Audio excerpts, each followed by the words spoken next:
মোহাম্মদ ওমর ফারুক। আমি সদ্য আপনাদের থানায় অফিসার ইনচার্জ হিসেবে যোগদান করেছি। আমি এই থানায় যোগদান করার পরে আপনারা দেখেছেন যে ইমন হত্যার মতো একটা চাঞ্চল্যকর ঘটনা ঘটেছে। আমি চেষ্টা করেছি সর্বোচ্চ ডিটেক্ট করার জন্য। এটা এখনো তদন্তাধীন আছে।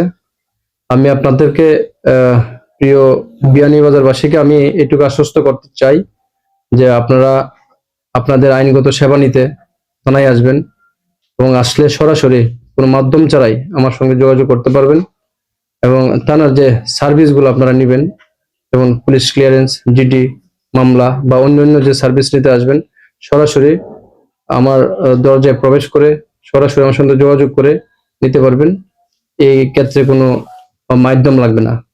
আর যেহেতু এখন নির্বাচন সামনে, নির্বাচনকে সুষ্ঠু ও নিরপেক্ষ করতে যা যা করণীয় আমরা বিয়ানীবাজার থানা পুলিশ করব, এটুকু আশ্বস্ত আপনাদেরকে আমরা করতে পারি।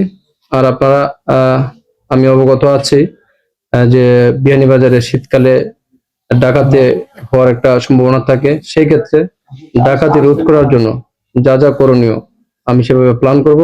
আর সকল বিষয়ে আপনাদের সহযোগিতা কামনা করব।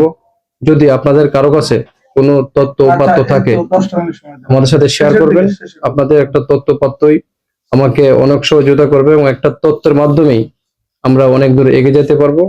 আমি সকলের কাছে এই বিয়ানীবাজারবাসীকে আইন শৃঙ্খলার দিক দিয়ে নিরাপত্তায় রাখতে আমি আমার সর্বোচ্চ মেধা, সর্বোচ্চ অভিজ্ঞতা এবং সর্বোচ্চ চেষ্টা দিয়ে আমি ভালো রাখার চেষ্টা করব। এবং আপনাদের আমি আবারও বলছি, আপনাদের সহযোগিতা ছাড়া এটা সম্ভব না। আমি আবারও বলছি, আমি আপনাদের সকলের সহযোগিতা কামনা করি। আসসালামু আলাইকুম।